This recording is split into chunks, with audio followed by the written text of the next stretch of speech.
Shalom, shalom, shalom. Bienvenue à notre émission à Subuhi Yesu. Moi, c'est le pasteur Bienvenu Matenda Kibangala. Je salue toutes celles et tous ceux qui suivent régulièrement notre émission à Subuhi Yesu et vous souhaite de très bonnes conditions d'écoute à Subuhi Yesu, qui signifie dans l'une de nos quatre langues nationales, le matin avec Jésus. Bien-aimés, ce matin, notre thème s'intitule 2 points. Honore ton Dieu par ce qui t'écoute cher.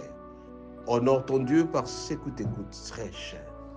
Bien-aimés, ce matin, je voulais tout simplement vous dire, alors que Dieu vous a gardé toute l'année durant, vous avez l'obligation de faire des actions de grâce auprès de lui, à l'honorant. Et comment vous allez l'honorer? Comment on honore le Seigneur?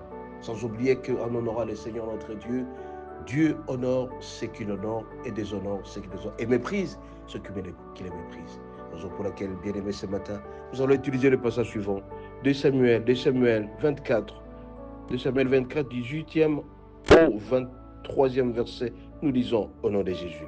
Je répète, 2 Samuel 24, 18 jusqu'au 23e verset.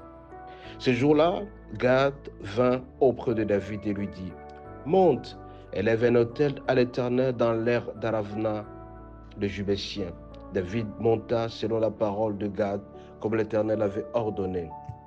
Arvan regarda et vit le roi et ses serviteurs qui se dirigeaient vers lui, et Arvan sortit et se prosterna devant le roi, le visage contre la terre. Arvan dit, « Pourquoi mon seigneur le roi vient-il vers son serviteur ?» Et David répondit, « Pour acheter de toi l'air et pour y bâtir un autel de l'Éternel, afin que la plaie se retire le dessus du peuple. » Arvan dit à David, « Que mon seigneur le roi prenne l'air et qu'il offre des sacrifices qui lui plaira.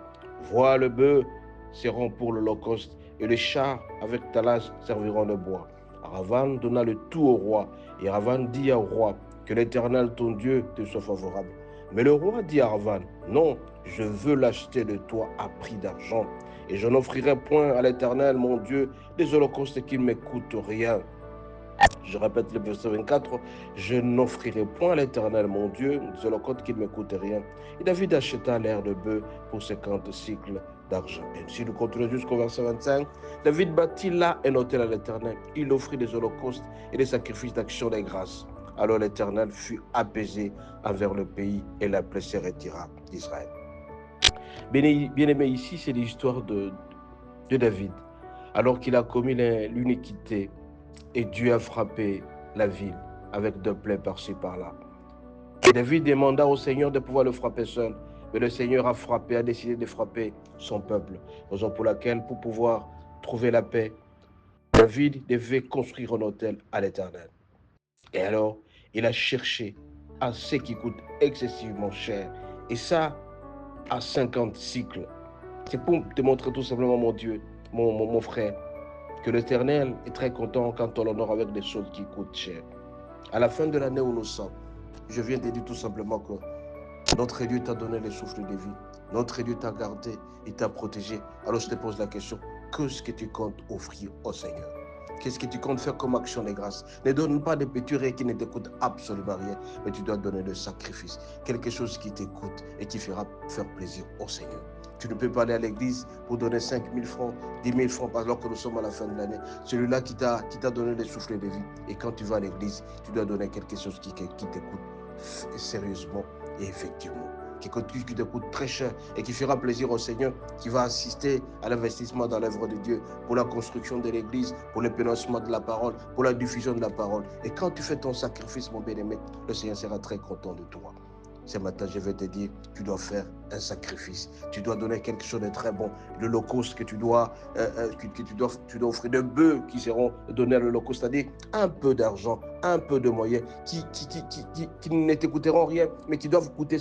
Et quand vous donnez ça au Seigneur, vous sentez que vous avez perdu quelque chose de très important. Et là, votre bénédiction en dépendra. C'est un investissement dans l'œuvre de Dieu. Quand on investit auprès du Seigneur, il y a toujours un retour. C'est lui qui honore le Seigneur va l'honorer. Mais par contre, si tu méprises ce que je veux te dire ce matin, mon bien-aimé, tu seras un homme malheureux. Raison pour laquelle ce matin, je viens vous poser la question.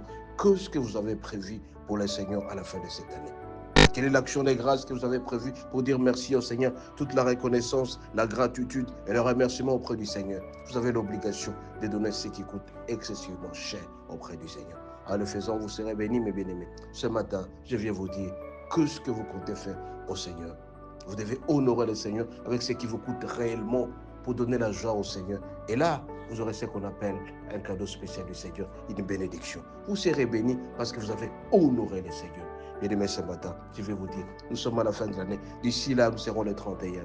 Pensez au Seigneur à donner quelque chose de très important comme action de grâce. Vous ne serez jamais surpris parce qu'une bénédiction s'en suivra, un investissement. Partout où vous serez dans votre église d'attache, allez donner quelque chose de très important et le Seigneur vous bénira.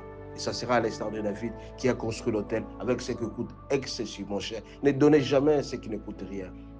Honorez le Seigneur, il va aussi vous honorer. Soyez bénis et à la prochaine.